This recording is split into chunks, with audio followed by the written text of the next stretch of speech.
하나님 말씀은 사사기 19장 1절에서 9절까지의 말씀입니다. 사사기 19장 1절에서 9절까지입니다.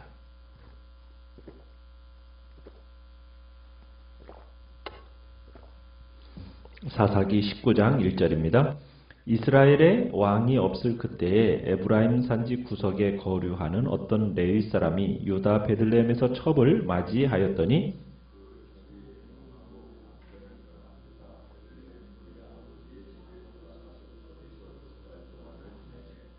그의 남편이 그 여자에게 다정하게 말하고 그를 데려오고자 하여 하인 한 사람과 나귀 2마리를 데리고 그에게로 가매 여자가 그를 인도하여 아버지의 집에 들어가니 그 여자의 아버지가 그를 보고 기뻐하니라.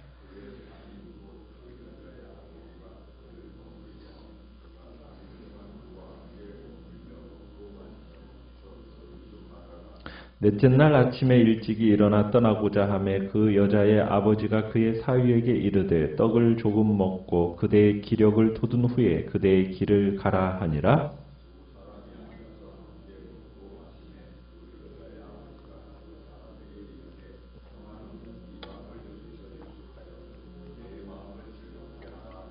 그 사람이 일어나서 가고자 하되 그의 장인의 간청으로 거기서 다시 유숙하더니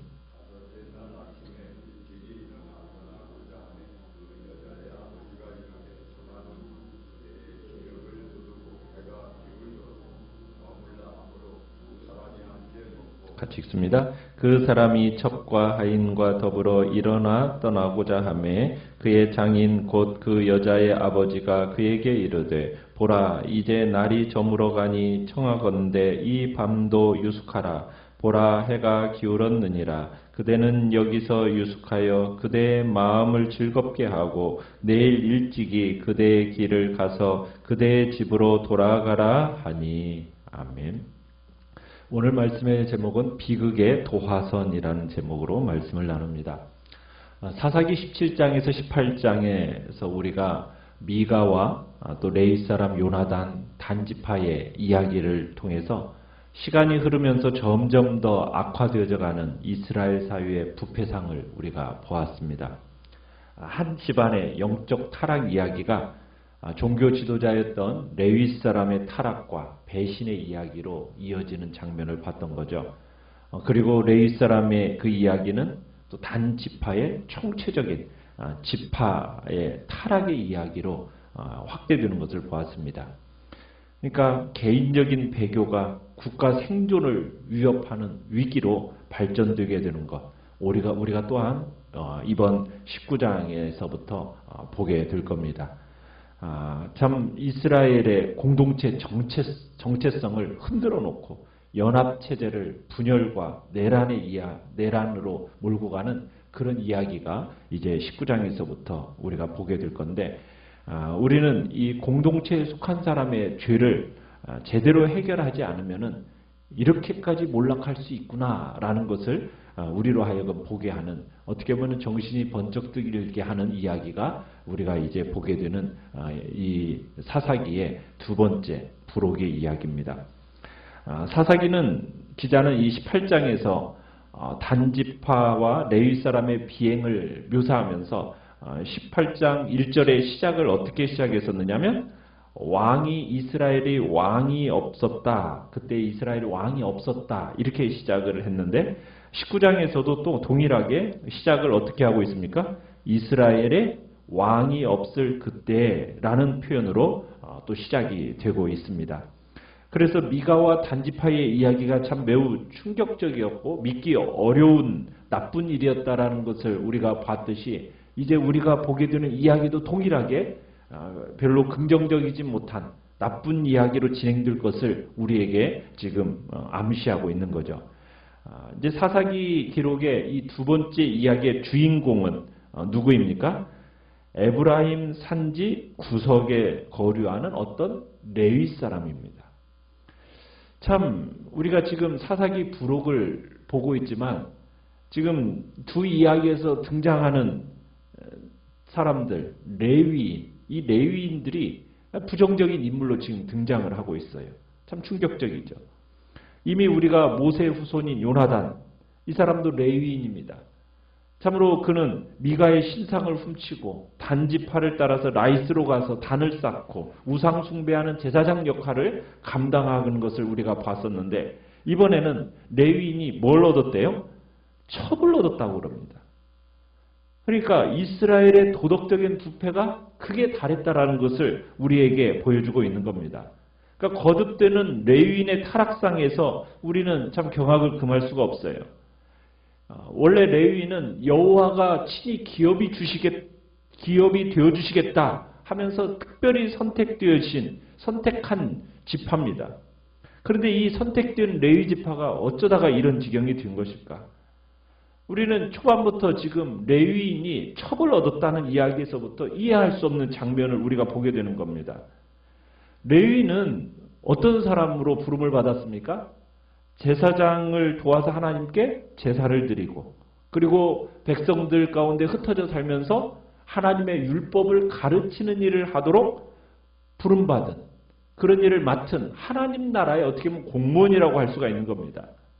그러니까 레위인들은 제사장에 준한 어떤 하나님 앞에서 거룩한 생활, 그 생활을 해야 되는 존재들이에요. 하나님의 법도와 하나님의 율례를 가르치는 사람으로서 먼저 성결한 생활을 해야 되는 것이 너무나도 당연한 거란 얘기입니다.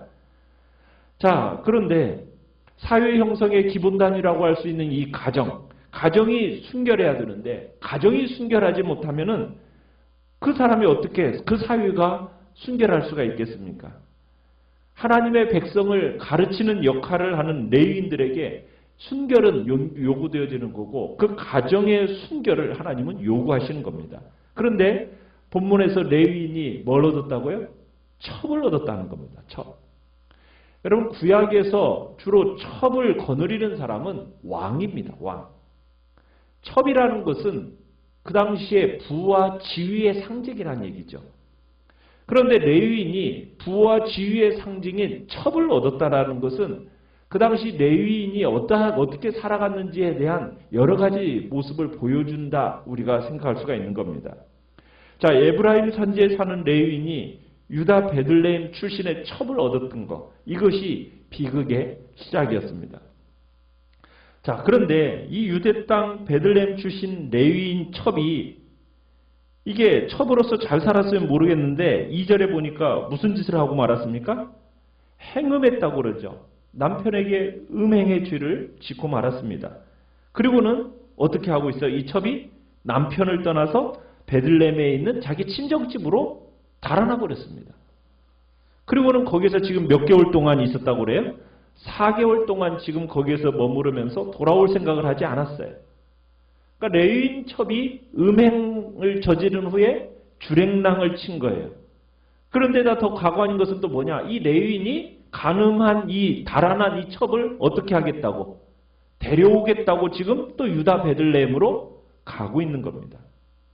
3절에서는 그렇게 얘기하죠. 그 여자에게 다정하게 말하고 그를 데려오고자 갔다. 지금 이렇게 말을 하고 있어요.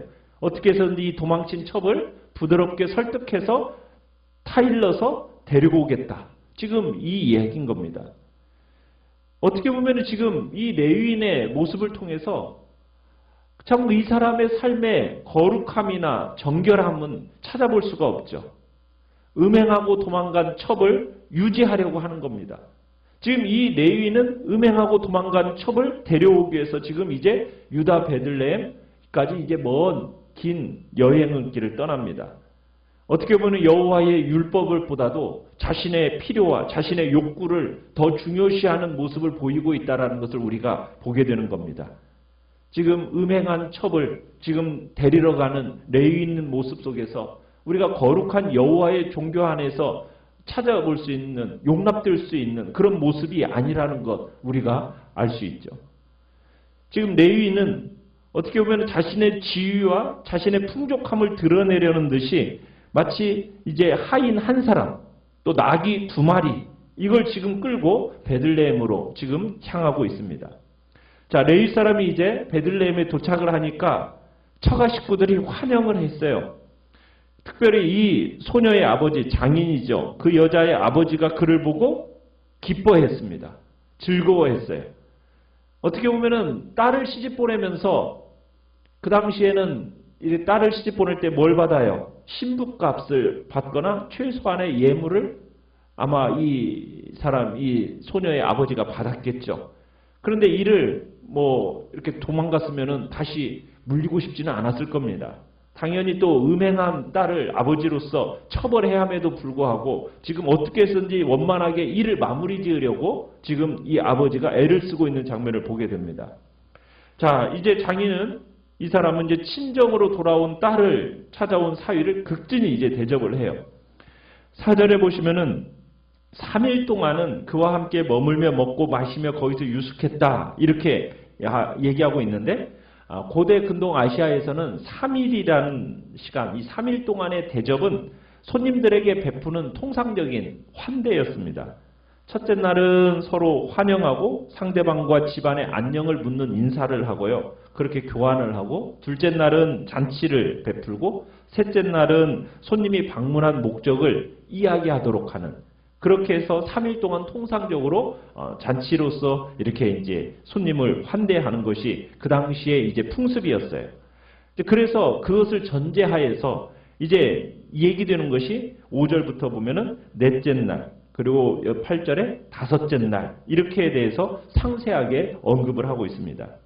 자, 5절에 보면 넷째 날이 되니까 레위인이 이제 일찍 일어나서 떠나려고 했어요. 그런데 장인이 어떻게 합니까? 이 사위를 놓아주려고 하지 않죠. 레위인이 앉아서 이 사람과 단둘이 이제 먹고 마십니다. 이러다 보니까 시간이 어떻게 됐어요? 많이 지났어요. 그러니까 다시 이제 장인이 이날 밤 더 하루 유숙해라 이렇게 요청을 했습니다. 자, 레위인이 일어나서 그래도 가려고 하니까 계속 간청하는 바람에 넷째 날도 그 처가에서 유숙하게 됩니다. 또 이제 8절에 보시면 다섯째 날이 밝았습니다. 또 이날도 레위인이 아침 일찍 이제 출발하려고 했어요.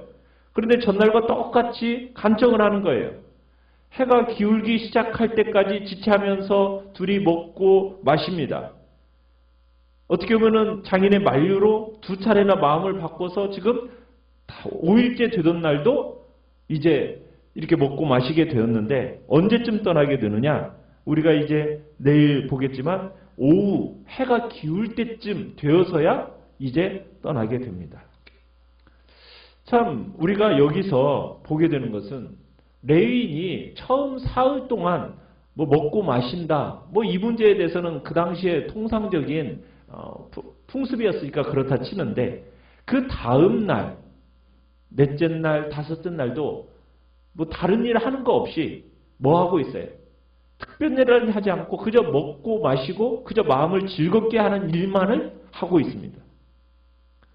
우리가 이 세상을 살아가면서 먹고 마시는 거, 뭐 그런 것이 뭐 그리 뭐 큰 잘못이 아니라고 생각이 들잖아요. 뭐 시집 가고 장가 가고 또 먹고 마시고 집 사고 팔고 어떻게 보면 인간의 일상생활처럼 보여집니다. 그 자체 뭐 그 나쁜 건 아닙니다. 그런데 하나님의 공동체를 거룩하게 세워나가야 할 사람들이 그저 먹고 마시고 그저 집 팔고 집 사고 그리고 또 시집가고 장가가고 여기에만 마음이 몰두되어져 있다면 이것은 문제가 있다라는 거죠. 그런데 오늘날 실제적으로 그리스도인들조차도 주일날 교회 딱 한 번 나오고 그날 와서 헌금하고 기도하고 그리고는 그 이후에는 불신자들과 크게 다르지 않게 살아가는 이 시대의 많은 그리스도인들을 보게 됩니다. 그들의 마음과 생각이 온통 어디에 가고 있습니까? 뭘 먹을까? 무엇을 마실까? 어떻게 시집가고 장가가고 집을 어떻게 사고 팔까? 여기에 온갖 정신을 쏟고 살아가고 있다는 거예요. 그러면은 그게 불신자와 그리스도인의 뭐가 분리가 되어진 게 있냐는 거죠.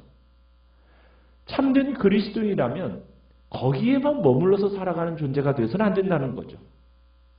좀 더 적극적으로 하나님의 말씀을 배우고 그 말씀 안에서 순종하는 삶을 살아가야 되는 겁니다. 시대의 성격을 깨닫고 그 시대의 요청에 부응할 만한 그런 일을 하면서 적극적인 의로운 삶을 살아가야 된다는 거예요.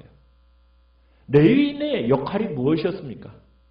레위인의 역할은 제사장을 옆에서 도우면서 하나님의 백성들의 제사를 돕는 일일 뿐만 아니라 자기가 참으로 율법을 맡은 자로서 그 하나님의 진리의 말씀을 가르치고 백성들을 하나님의 말씀으로 세워나가는 일이 레위인의 역할인데 지금 레위인의 모습 속에서는 영적인 모습은 전혀 볼 수가 없어요. 오히려 세속화되어지고 정말 첩을 얻고 또 지금 음행한 첩을 데리러 가서 거기서 하는 일이라고는 뭐예요? 먹고 마시고 즐기는 것밖에는 볼 수가 없는 것이 지금 이 레위인의 모습이에요. 첩을 얻는 것부터 시작해서 그 일이라는 것은 그저 먹고 마시는 일로 시간을 허비하고 있다라는 거죠. 여기에서 이스라엘 백성의 어떻게 보면은 타락의 시작이 그리고 비극의 시작이 여기서부터 시작이 된다는 겁니다. 종교의 타락은 도덕적인 타락으로 이어지게 됩니다. 종교적인 부패는 관계적인 부패로 이어져 가게 되어 있어요. 우리가 앞에서 미가신상 사건에서 봤던 것처럼 정말로 어떻게 보면 온 집단이 그저 남의 집 물건을 훔치고 그것에 대해서 전혀 양심의 가책을 느끼지 않고 오히려 공갈로 주인을 협박하고 우리 그런 단지파를 보아왔잖아요. 그 시작은 무엇이었습니까? 하나님을 섬긴 게 아니라 우상 숭배였어요. 영적인 혼합주의입니다. 하나님을 버리지 않았다고는 하지만 그들의 마음속에는 우상도 함께 섬겼는데 그 속에는 벌써 종교와 그 가치관에 있어서 제대로 된 신앙생활을 하지 않고 있는 거죠. 그렇게 되면은 윤리적으로 건전한 삶을 살아갈 수가 없다라는 겁니다. 하나님을 두려워하지 않는 개인과 집단이 다른 사람에게 무슨 피해가 가든 상관하지 않고 오직 자기 자신의 이익만을 추구하면서 살아가는 것, 그 아주 자연스럽게 된다는 거예요. 지금 이게 가치관의 혼돈이 지금 이스라엘의 최종적인 타락을 보여주고 있는 겁니다. 개인적인 배교가 국가의 생존을 위협하는 위기로 발전되어져 간다라는 거 우리가 보게 되는 거죠. 우리 개인이 정말 하나님을 섬기는 그리스도인으로서 우리는 영적인 제사장들이죠. 우리는 하나님의 말씀을 맡은 레위인으로 부름받았습니다. 그렇다면 우리는 이 세상에서 정말 소금과 빛의 역할을 감당해야 할 복된 존재로 우리는 살아가야 되는 것입니다. 악한 시대 속에서 전심으로 여호와를 찾고 정말 거룩한 사람으로서 살아가는 것이 바로 우리가 살아가야 할 삶의 모습이라는 겁니다. 세상과는 구별된 그런 복된 믿음의 사람으로서 오늘 한날도 승리하는 복된 일이 있기를 간절히 축원합니다. 오늘 말씀